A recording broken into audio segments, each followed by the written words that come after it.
मंडळी, आज बनवले झणझणीत असं खेकड्याचा काळा मसाला. आहा, एक नंबर.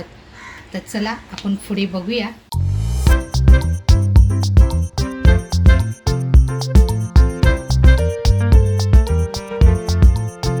नमस्कार मंडळी, कशात सगळे मजेत ना? मजेत असलंच पाहिजे. तर बघा, आज आम्ही मस्त चिंबोऱ्या आणल्यात. आम्हाला छान चिंबोऱ्या मिळाल्या.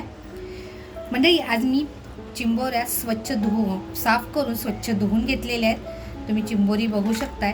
मादी चिंबोरी आहे ही.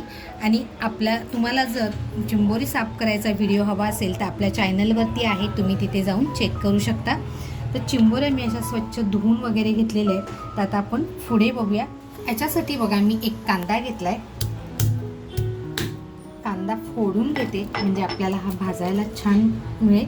त्याच्यानंतर खोबरं घेतलंय, 2 लसूणच्या कुड्या घेतलेल्या आहेत. त्याच्यानंतर बघा 4 मिरच्या घेते आणि आता आपण हे मस्त असं भाजून घेणार आहोत. कांदा, लसूण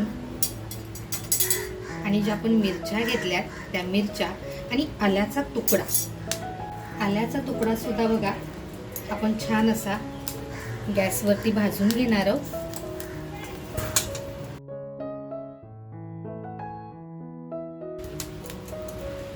आपल्याला बघा व्यवस्थित मसाला असा भाजून घ्यायचा आहे. मी मागच्या वेळेला एका व्हिडिओमध्ये दाखवलं होतं की आपण लसूण ज्यावेळेस भाजून घेतो ना, त्यावेळेस ती सोलायला सुद्धा त्रास होत नाही. इथे जर तुम्हाला लसणीचं प्रमाण जास्त वापरायचं असेल तर तुम्ही वापरू शकता. बघा, आपल्या मिरच्या छान अशा झालेल्या आहेत. आपण मिरच्या काढून घेऊ अगोदर.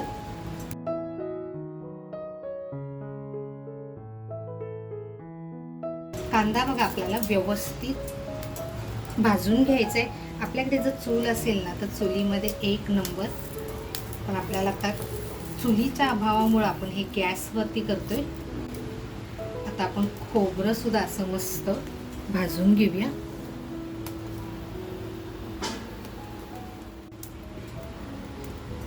खोबरं बघा आपलं व्यवस्थित असं भाजून झालेलं आहे.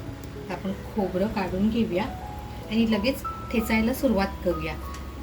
म्हणजे आपला कांदा होतोय तोपर्यंत आपलं खोबरं सुद्धा छान असं ठेचून होणार आहे.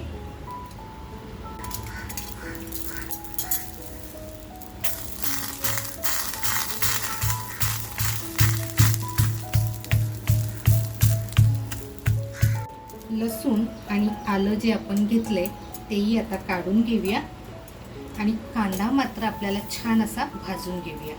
आपण बघा जी लसूण घेतली होती ना, ती लसूण अशी छान काढून घेऊया. पाकळ्या बघा अगदी व्यवस्थित बाजूला झाल्यात आणि पोवळलेली लसूण आपल्याला अशी छान बाजूला मिळाली आहे.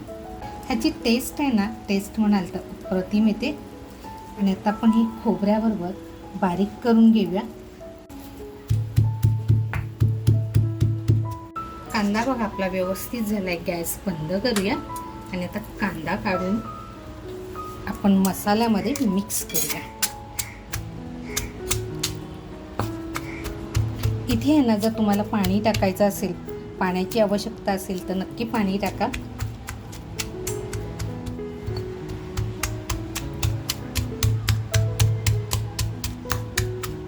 असा मसाला आपण करून ठेवला ना तरी 8 दिवस हा टिकतो. फ्रीजच्या बाहेर हा 8 दिवस टिकतो मसाला, कारण इथे आपण पाण्याचा वापर केलेला नाही आहे आणि सगळे जे साहित्य आहे ते आपण असं मस्त भाजून घेतलेलं आहे. मसाला बघा आपला छान असा तयार झाला आहे. आता आपण याला काढून घेऊया. मंडळी, मिक्सरमध्ये ना आपण सगळेच करतो. घाईचा टाईम असेल तर आपण मिक्सरमध्ये करतो, पण खरंच पाट्यावरच्या मसाल्याला आहे ना आणि जेवणाला एक रुचकर चव येते. मंडळी, आपलं साहित्य बघा तयार आहे. इकडे आहे चवीनुसार मीठ, हळद घेतली, शलाका ऑल इन वन हा आपला घरगुती मसाला घेतला आहे. कोणाला हवा असेल तर डिस्क्रिप्शनमध्ये नंबर देते, तुम्ही ऑर्डर करू शकता. त्याच्यानंतर इकडे आपण बनवलेला काळा मसाला आहे आणि आपल्या चिंबोऱ्यासुद्धा तयार आहेत. इकडे घेतले चिंबोऱ्यांच्या पायाचं पाणी, म्हणजे जे छोटे पाय असतात त्यांचं, आता नांगड्यांचं मी पाणी काढून घेतलेलं आहे. ह्याचा वापर आपण रशामध्ये करणार आहोत. त्याची चव अप्रतिम येते. मंडळी, मातीच्या कढईमध्ये बनवते. तेल टाकते.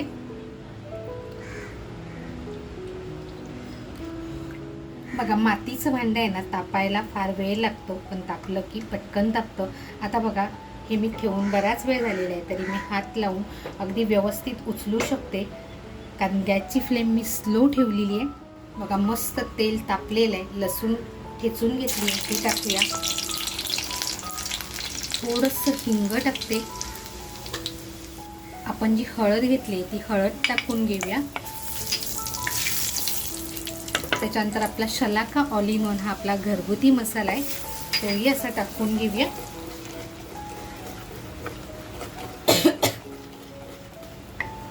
मग आपल्याला मसाला आहे ना असा मस्त परतवून घ्यायचा आहे. आणि आत्ता जो आपण काळा मसाला करून घेतलाय ते वाटप टाकूया.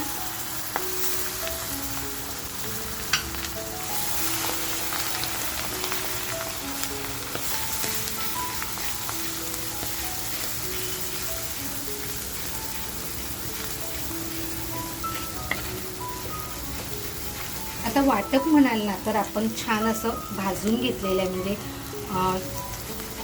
गॅसवरती आपण व्यवस्थित त्याला पोळून घेतलेलं आहे.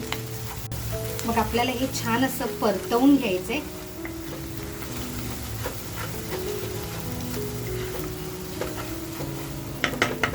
चवीनुसार मीठ घेतलंय, ते मीठही टाकून घेते.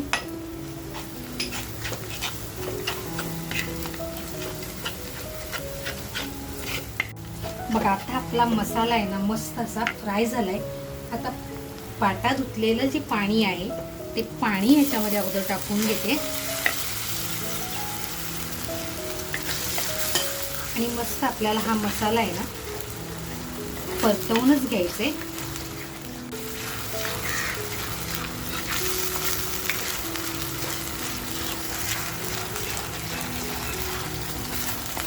तरी बघा किती छान आली आहे आणि मसाला सुद्धा अगदी मस्त फ्राय झालेला आहे.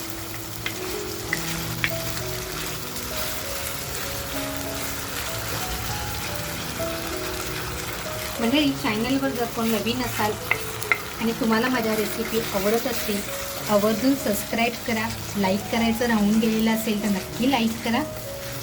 तुमचा पाठिंबा हाच खूप महत्त्वाचा असतो. तुम्ही ज्या छान छान कमेंट देता त्याच्याने एक नवीन ऊर्जा निर्माण होते.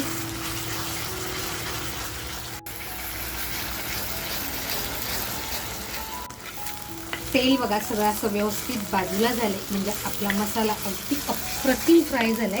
आता जे आपण चिंबोऱ्या घेतल्यात ना त्या चिंबोऱ्या याच्यामध्ये टाकून घेऊया.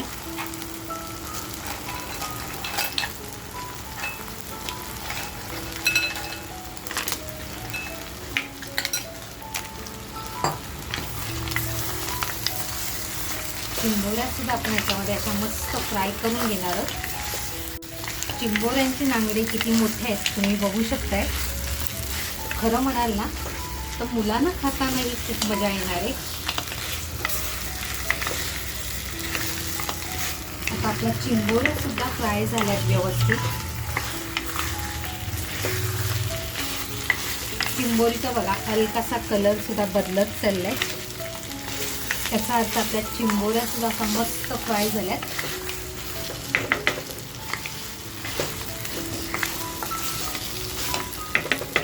आता जे आपण पाणी काढून ठेवलंय ना पायाचं ते टाकून घेऊया. आता हे टाकताना आहे ना आपल्याला पूर्ण नाही टाकायचंय, हलकं ठेवून द्यायचं. कारण बघा खाली जो कच असतो आपण जरी गाळून घेतलेला असलं ना तरी ही कच राहते, तर ही कच टाकायची नाहीये.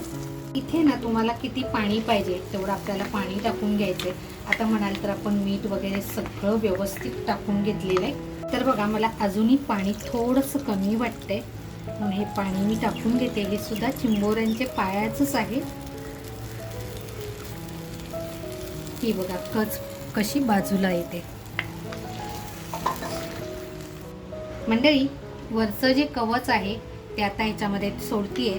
तुम्हाला जर असं कवच टाकायचं नसेल ना तर तुम्ही हा चमच्यानी भाग काढून घेऊन टाकू शकता. तर इथे एक पिशवी असते ती व्यवस्थित साफ करायची असते. तर बघा मी पिशवी वगैरे सगळं साफ करून घेतलेलं आहे. आणि हे आता मी असं सोडते कारण आम्हाला हे असं आवडतं. पण तुम्हाला जर हे नको असेल तर हे पूर्ण असं चमच्याने काढून तुम्ही डायरेक्ट रशामध्ये टाकू शकता.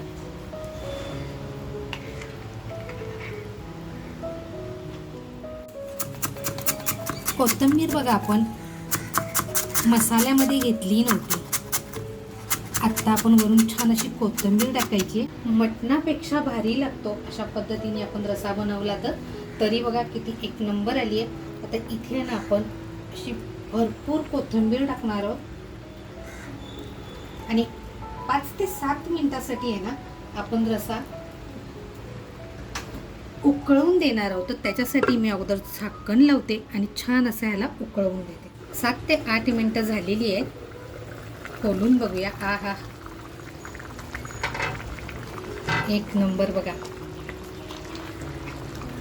चिंबोरीचा कलर सुद्धा छान अगदी बदली झालाय. आता आपण गॅस बंद करूया आणि 5 मिनिटं असंच ठेवून देऊया. म्हणजे मातीचं भांडं आहे, छान आणखीन उकळेल. अगदी झटपट होणारी रेसिपी आहे, पण खाण्यासाठी म्हणाल तर अप्रतिम.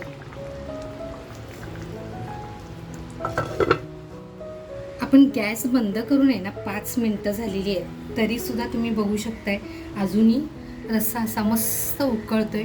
तरी सुद्धा बघा अप्रतिम आली आहे.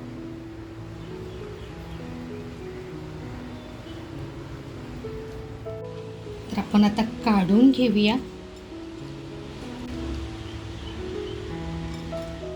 आणि थोडासा असा मसाला. आहा,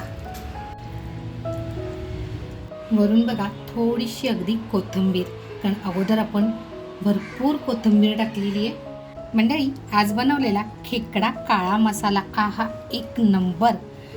तर आजची ही रेसिपी तुम्हाला कशी वाटली, आवडली असेल तर नक्की एक लाईक करा. चॅनलवर कोण नवीन असाल, सबस्क्राईब करायचं राहून गेलेलं असेल तर नक्की सबस्क्राईब करा. आपल्या मित्रपरिवारामध्ये शेअर करायला विसरू नका. आणि तुम्हाला ही रेसिपी कशी वाटली मला कमेंटमध्ये मात्र नक्की कळवा. तुमच्या कमेंट आवर्जून वाचते. मस्त खा आणि स्वस्त राहा, त्याचबरोबर स्वतःची काळजी घ्या. थँक्यू.